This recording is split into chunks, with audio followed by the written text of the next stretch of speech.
sábado, nós ouvimos na primeira leitura que São Lucas se uniu a Paulo e Timóteo, e por isso agora a narrativa está em primeira pessoa. São Lucas diz: nós embarcamos em Troade e navegamos diretamente para a ilha da Samotrácia, ancoramos, o que significa que ele estava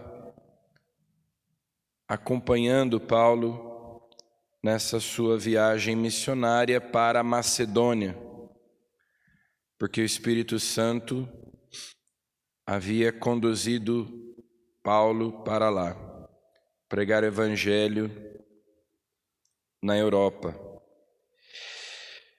E nós sabemos que os primeiros cristãos, até porque eram perseguidos e porque também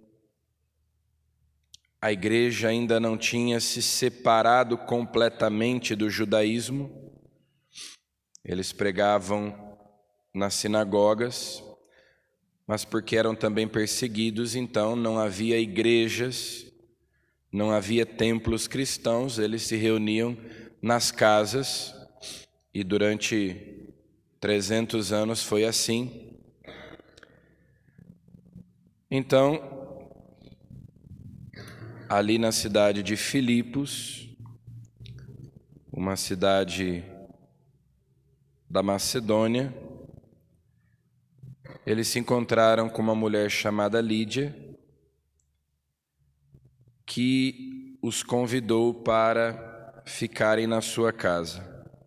O Senhor abriu seu coração para que aceitasse as palavras de Paulo. Ela foi batizada, assim como toda a sua família. Aqui também nós temos um indício de que já os apóstolos batizavam crianças, porque se diz que ela e toda a sua família foram batizados, é muito pouco provável que não houvesse nenhuma criança. Então, certamente também as crianças que pertenciam à sua família foram batizadas, o que mostra que já os primeiros cristãos batizavam também as crianças. E ela então convida os apóstolos para estarem na sua casa. E era assim que os primeiros cristãos se reuniam nas casas para conviverem, celebrarem, orarem juntos. Lembrando que cada casa, cada família cristã deve ser também uma igreja doméstica, deve ser uma comunidade cristã. E no Evangelho nós estamos ainda no capítulo 15, Jesus reunido no cenáculo com os discípulos para celebrar a última ceia, e ele está prometendo que vai enviar o Espírito Santo. Quando vier o defensor, o Paráclito, que eu vos enviarei, que eu vos mandarei da parte do Pai, o Espírito da verdade, que procede do Pai, ele dará testemunho de mim, e vós também dareis testemunho. Jesus é a verdade. Aí na última ceia, Jesus diz: eu sou o caminho, a verdade e a vida. E Jesus diz que o Espírito Santo é o Espírito da verdade, que procede do Pai, e nós dizemos procede também do Filho, já que é o Espírito de Cristo, já que é o Espírito da verdade. O Espírito Santo dá testemunho de Jesus, por isso é que São Paulo diz que ninguém pode afirmar que Jesus é o Senhor, a não ser no Espírito Santo. E ninguém, falando sob a ação do Espírito Santo, pode falar mal de Jesus, pode dizer Jesus é maldito. O Espírito Santo dá testemunho de Jesus e aqueles que são movidos pelo Espírito Santo também dão testemunho de Jesus. Ou seja, proclamam o seu senhorio, proclamam a sua divindade, que Jesus é o Senhor, que Jesus é o Cristo, Filho de Deus.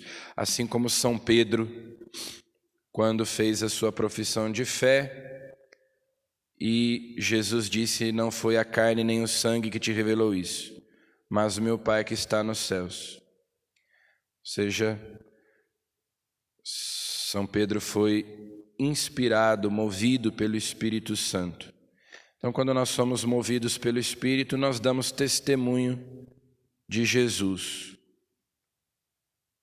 Nós dizemos palavras que procedem de Deus e não de nós mesmos.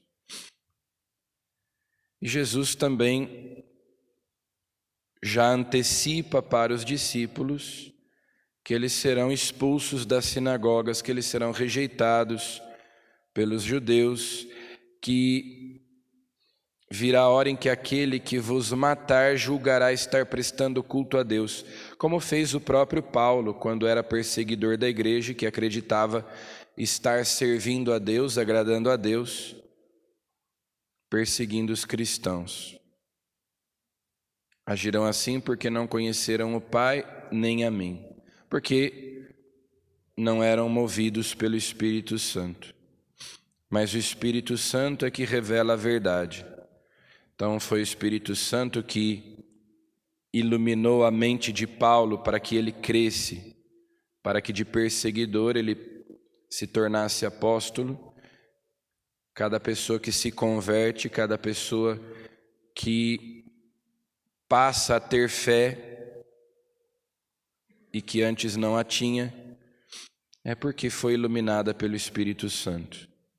Então peçamos a Jesus que nos mande, que nos envie o Espírito Santo iluminando a nossa mente, o nosso coração, para crermos com cada vez mais convicção em Jesus e sermos suas testemunhas. Amém.